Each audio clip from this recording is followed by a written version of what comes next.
Alors là, on est au jardin familiaux de Saint-Just, dans le cadre de l'association des jardins familiaux de Senvic, Bléville, Dolmar, au Havre.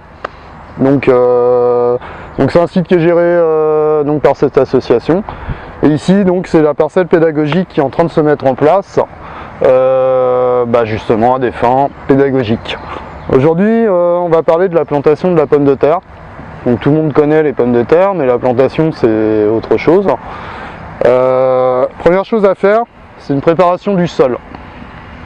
Sur à peu près 20 cm de profondeur, on désherbe en surface et ensuite on ameublit, soit avec une grelinette, soit à la griffe. Là vous avez une terre qui est bien ameublie, ça passe bien entre les mains, on le voit.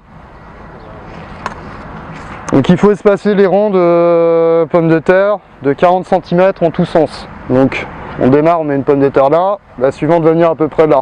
Si vous partez de là, vous laissez 40. Donc là c'est une technique avec un transplantoir. Ce qui est important, c'est de bien positionner la pousse de la pomme de terre. Il faut en gros que cette partie-là aille vers le haut.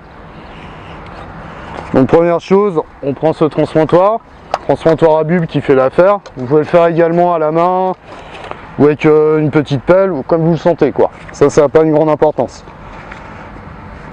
On plante, on relâche,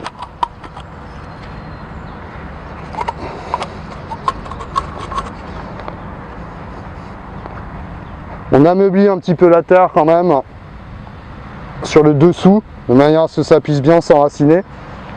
Et on positionne bien donc la pomme de terre, bulbe vers le haut, enfin pousse vers le haut, pardon.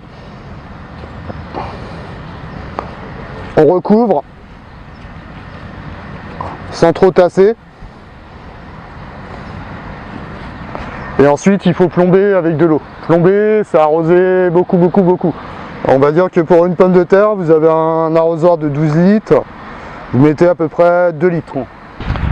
Donc ceci fait, la pomme de terre va commencer à pousser, vous avez le feuillage qui va commencer à pointer son nez, on va dire dans une quinzaine de jours, 15 à 20 jours selon la période et la température de la terre, ce qui est assez important. Si vous avez une terre froide, ça va être un petit peu plus long. S'il fait bon comme ça, là actuellement on est aux alentours de la mi-mai, ça devrait commencer à pointer le bout de son nez assez rapidement. Ce qui est important, une fois que vous allez arriver à peu près à 20-25 cm de tige, il faut pratiquer ce qu'on appelle un butage pour éviter que la tige se couche. Le butage c'est très simple, je vais simuler ici avec ça. Donc ça, on imagine que c'est donc votre pied de pomme de terre qui est à peu près à 20-25 cm. Il s'agira en fait de remonter une petite butte au pied de la terre, au pied de la plante, de manière à vraiment la tenir. Ensuite, ça va se développer donc tout au cours de la saison. Il va y avoir un petit fleurissement, des jolies fleurs blanches pour ceux qui sont amateurs. Et la récolte va s'effectuer en fait au moment où votre feuillage va commencer à jaunir et faner. À ce moment-là, il est temps de récolter. La récolte va se faire avec une pelle bêche. Donc la pelle bêche, ça va être ça.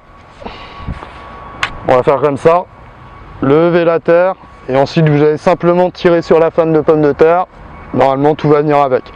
Faut veiller à pas trop en laisser pour l'année suivante, sinon vous allez avoir des surprises. Si l'année d'après vous faites du radis, à un moment la pomme de terre va sortir, s'il reste des petits, s'il en reste dans la terre. Voilà. Donc le but également de cette parcelle pédagogique, c'est un peu de nourrir son âme, comme le but de tout potager. Ici le but des jardins familiaux, c'est de nourrir sa famille par sa propre production. Donc vous allez pouvoir vous éclater selon les variétés, vous allez pouvoir faire des frites, des pommes de terre sautées, des rochetis, tout ce que vous voulez. Il y a tout un axe de recettes. La pomme de terre, ça se conserve très bien.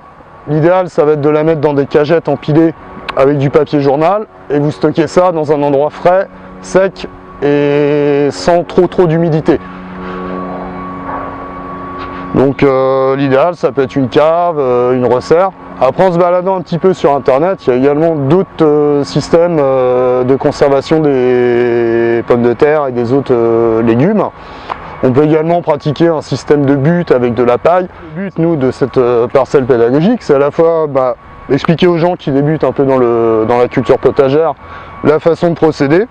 Pommes de terre, concrètement, c'est quelque chose de relativement simple, vous avez très peu de chances que ça loupe. Et nous, le but aussi, la récolte va être donnée donc aux banques alimentaires et Restos du Cœur.